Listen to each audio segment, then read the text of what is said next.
আমার প্রিয় বাচ্চারা, এই কোশ্চেনটা খেয়াল করো। এখানে বলা হয়েছে কার্বোক্যাটায়নের সংকরায়ন প্রকৃতি হলো। এই কোশ্চেনটাকে এক্সপ্লেন করার জন্য তোমাদেরকে আমি স্টেরিক নাম্বারের কনসেপ্টটা থেকে দেখাবো। দেখো, স্টেরিক নাম্বার কী শিখেছো তোমরা? স্টেরিক নাম্বার মনে আছে? তোমরা ভেসপারে পড়েছো। Steric number equal to number of sigma bond plus হচ্ছে নাম্বার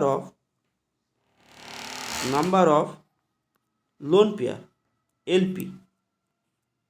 পাই বন্ড কাউন্ট হবে না। অফ সেন্ট্রাল অ্যাটমের কিন্তু এই টোটাল বিষয়টা সেন্ট্রাল, কারণ তোমরা জানো কেন্দ্রীয় পরমাণুটি শুধুমাত্র সংকরায়ন হয়, ব্রাঞ্চ অ্যাটমের হাইব্রিডেশন হয় না।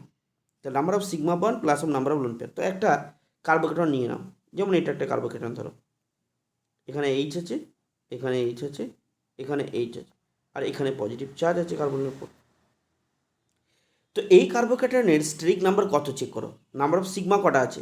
একখানা সিগমা, দুখানা সিগমা, তিনখানা সিগমা।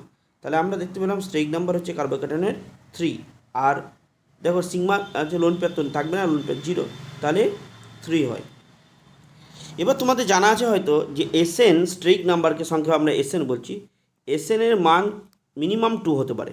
2 হলে হাইব্রিডেশন কত হয়? এসপি হয়। এস একটা, পি একটা, এসপি। আচ্ছা, এসএন এর মান যদি কখনো 3 হয়ে যায়, তাহলে একটা এস লাগে আর দুখানা পি। দেখো ওদের পাওয়ারের যোগফল কিন্তু 3 হতে হবে। ওপরটাতে দেখো এসপির ক্ষেত্রে পাওয়ারের যোগফল 2। তাহলে দেখতে পাচ্ছ যে এখানে sp2 স্টেরিক নাম্বারের ক্যালকুলেশনের মাধ্যমে দেখালাম। তাহলে কার্বোক্যাটায়নের হাইব্রিডেশন sp2। তাহলে পৃথিবীতে যত নর্মাল কার্বোক্যাটায়ন আছে সবগুলোরই হাইব্রিডেশন sp2 হবে। এক্সেপশনাল কিছু আছে, যদিও তাদের এক্সিস্টেন্স খুবই কম। যদি কখনো এরকম কার্বোক্যাটায়ন দেখতে পাও, যে ধরো বেঞ্জিন স্ট্রাকচার আছে, এখানে ডাবল বন্ড সিস্টেম, এই কার্বন থেকে হাইড্রোজেনটা বেরিয়ে গেছে, এটা একটা কার্বোক্যাটায়ন। তো এর স্টেরিক নাম্বার বার করলে দেখো কী হবে। এখানে একটা সিগমা, দুটো সিগমা আছে, পাই বন্ড কাউন্ট হবে না, কারণ হাইড্রোজেনটা তো বেরিয়ে গেছে। তাহলে দুটো সিগমা হলে কি তৈরি হয়? এসপি। তাহলে এটা এমন একটা কার্বোক্যাটায়ন যেখানে হাইব্রিডেশন হচ্ছে এসপি।